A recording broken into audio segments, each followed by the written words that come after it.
In terms of your own reflection activity then, what I'd suggest really is to get a pen and paper out, or whatever it is that you want to use to help you reflect on this stuff, and have a ponder about the different stages. You might want to skim through the previous video to give you some ideas, but I imagine when you're watching the previous video, there may well be certain things that I said in each stage or in some of the stages that reminded you of maybe certain attitudes that you've had in your life. For example, I imagine a lot of people can probably remember a time when they've had a very fixed, rigid attitude towards certain topics. They were unable to accept or acknowledge any uncertainty. I certainly can, and I'll talk about that in relation to me in a minute. Or maybe you can't think of any specific examples, in which case what I suggest is to write, broadly speaking, about your own response to hearing about the stages and what you think. I don't want to be too prescriptive in how I demand people engage with this course. I think you do it on whatever level you find the most meaningful.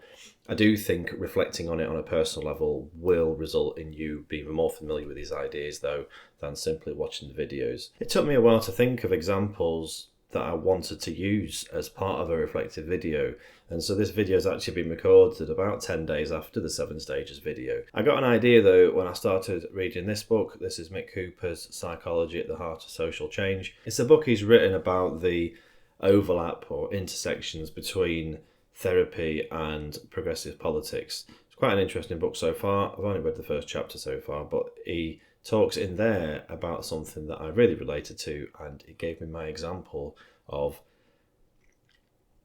behaviours, I would say, that were representative of some of the earlier stages for me. In this chapter, Mick Cooper quotes and explores quite a range of different people and their ideas, and these two in particular are two people that I read a lot at university.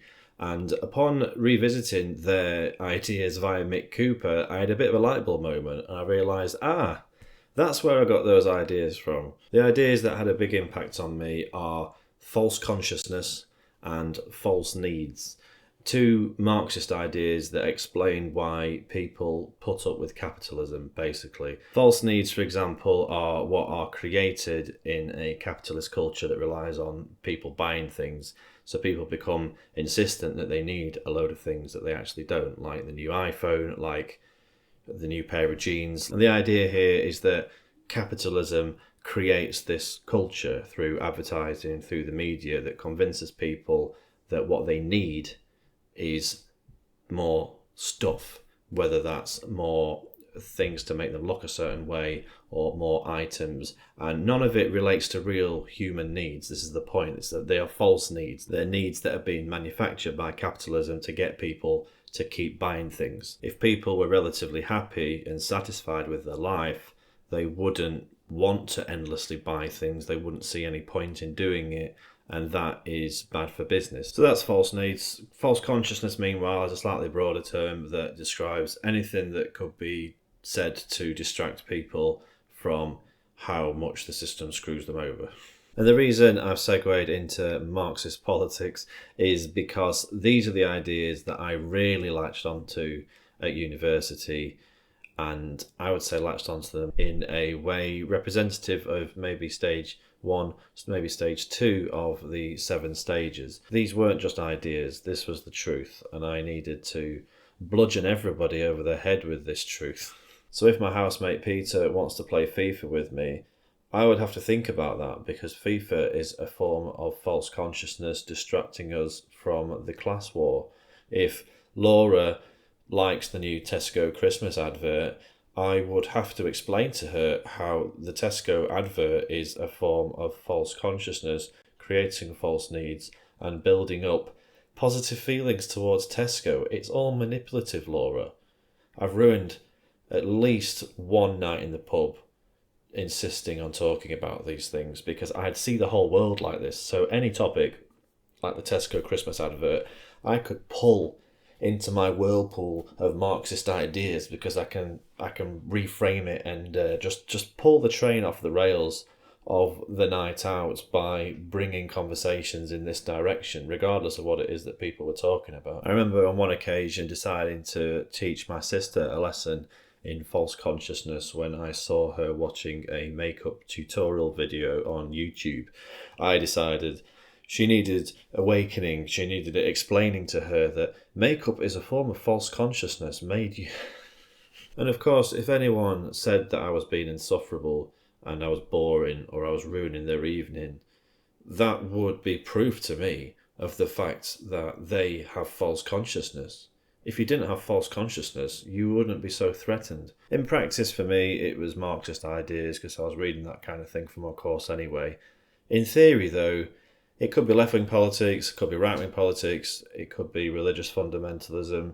I could have joined a cult, maybe. It was less about truth, though, and more about giving me security. The security of having all the right answers. I couldn't acknowledge that other people might have different opinions, and those opinions might be valid.